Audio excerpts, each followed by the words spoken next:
I can use this one. Thanks.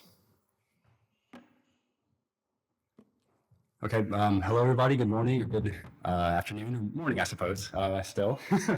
My name is Chad. My name is Chad. I'm a research assistant at the Trinity Center for Global Health. And today I'll be talking about the project which I serve as a research assistant on, which is officially called Supervision, the Missing Link, but the principal output is called the Integrated Model for Supervision, which I will dive into here. Oh, thank you. So just a bit of background to talk about why this project was begun and why it's continued to occur over the past 4 or 5 years or so. So the stat I have up here is obviously a bit outdated by a year. The more recent estimates project that around 300 million people over the course of 2024 are in need of humanitarian assistance. So obviously in comparison to that first stat, it's positive to see a projected decrease in that number, but still 300 million is quite a significant amount of people.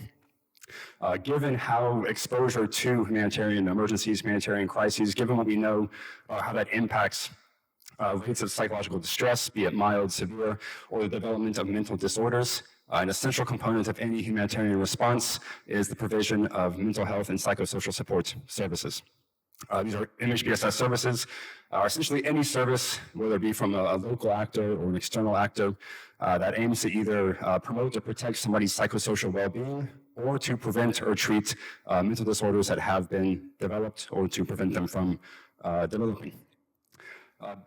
In order to ensure that the MHPSS program that is delivered in humanitarian responses is both of good quality and can be sustained, it's been recognized that an essential component of that is providing the people that deliver those services with what we call supportive supervision.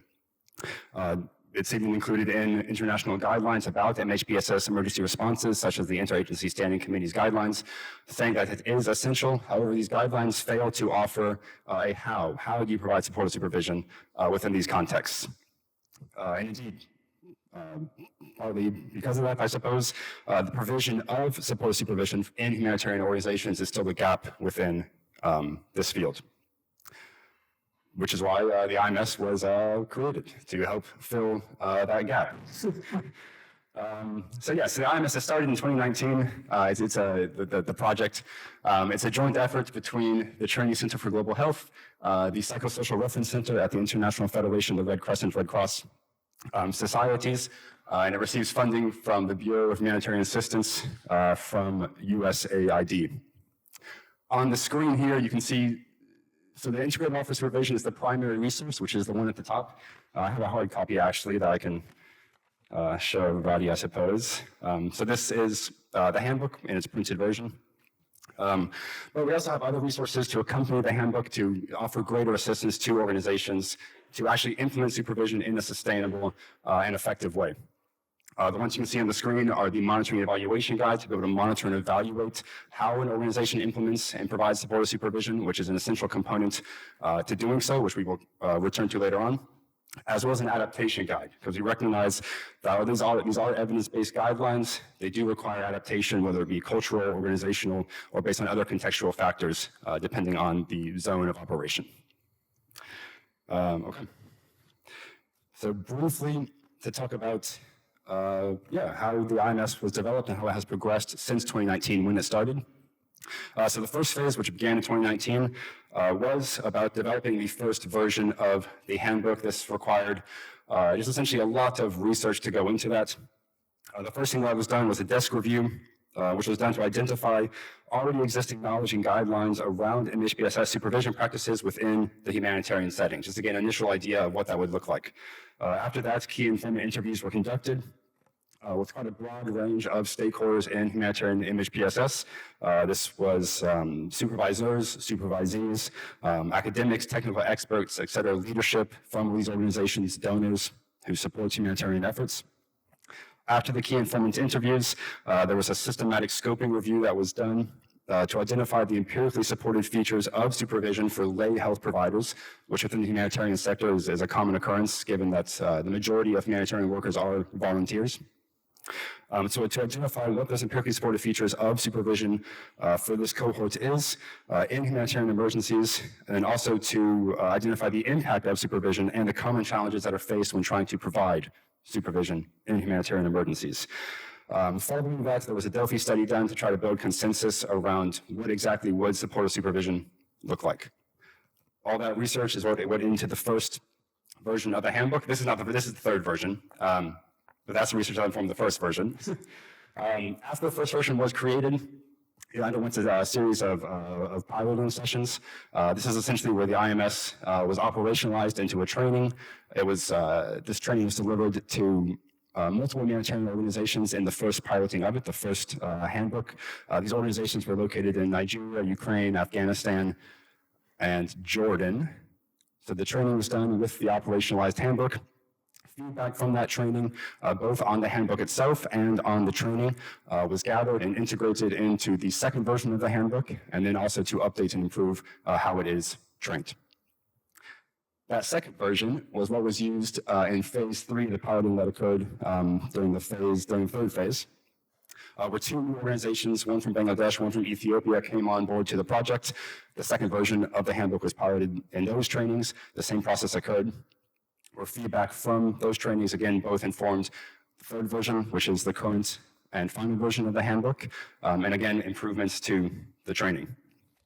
And this sort of process is reflective of sort of the ethos that has driven the research of the entire project, really trying to involve the participants, the population that it intends to benefit as much as possible within the process to make sure that whatever changes are made to the IMS are done so to maximize its utility for the people that are going to use it.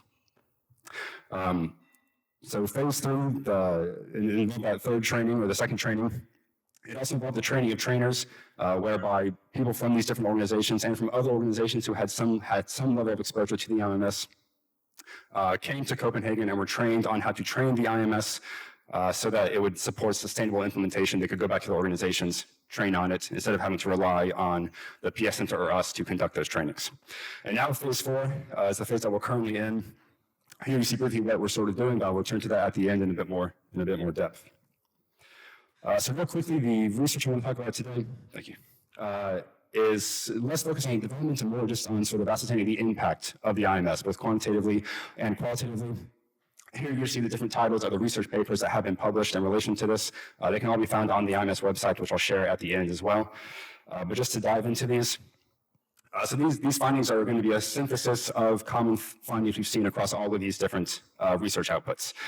So the first I want to talk about is the positive impacts of the IMS that people who have participated in IMS trainings have said, or people that have undergone this implementation process of the IMS.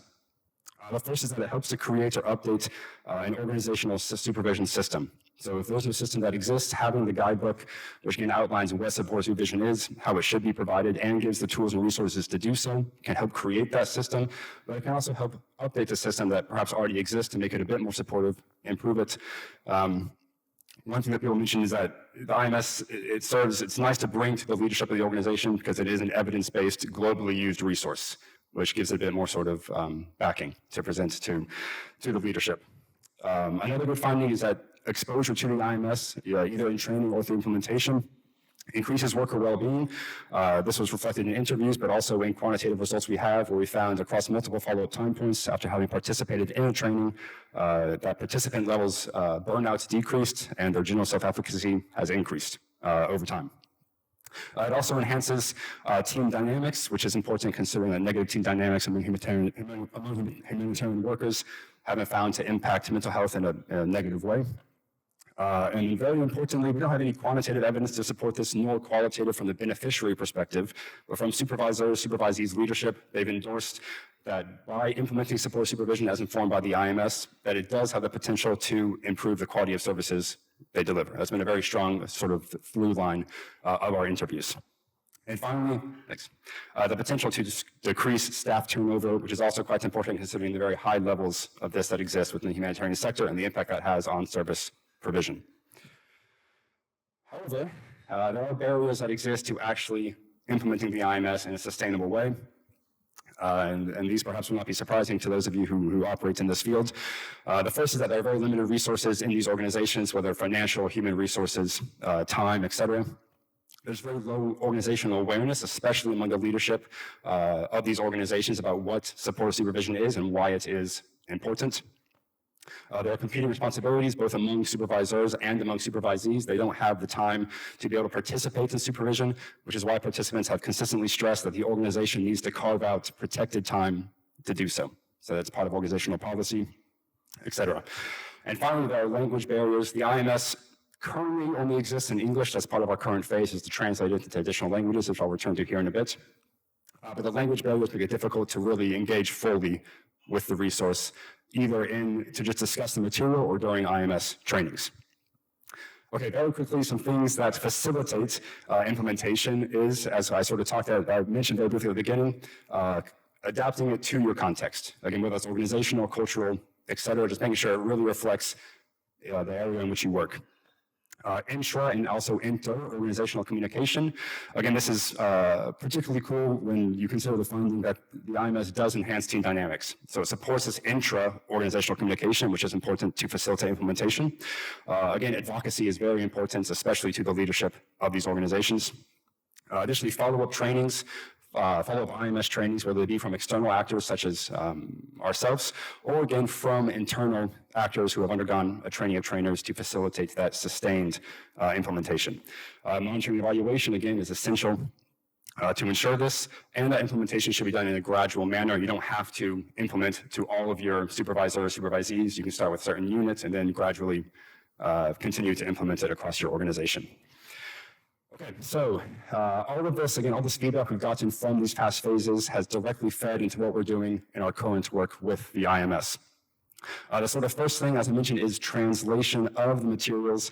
That's it's all the IMS handbook, as well as those other two resources, the monitoring and evaluation guideline, the adaptation guidelines, as well as the training curriculum, translating these into Arabic, French, and Spanish. That translation has already occurred. And we are going to pilot these translated materials in 3 new training of trainers, IMS training of trainers that are all going to occur in the respective regions of these languages, that being South Central America, Sub-Saharan Africa, and the Middle East, North Africa region. In addition to that, we're also updating our adaptation and our M&E guidelines to make them more robust. Again, we're doing this in multiple different ways. Literature reviews about adaptation of MHPSS resources, literature reviews of M&E of MHPSS resources, but also interviewing participants who have interacted with the IMS in their organizations to ask them, what do you need in this guidance to really be able to adapt it or to monitor and evaluate it? In addition to that, we're also going to be working on some scale-up guidance to assist organizations who have already implemented it to scale it up across their organization, across different regions, different units, different branches, etc. And we hope to sort of reflect this in a series of case studies of organizations that have implemented the IMS, how they went about it, and what they would recommend, what barriers they encountered, etc. And then finally, follow-up research similar to previous phases, still trying to sort of ascertain, build the evidence base for the IMS.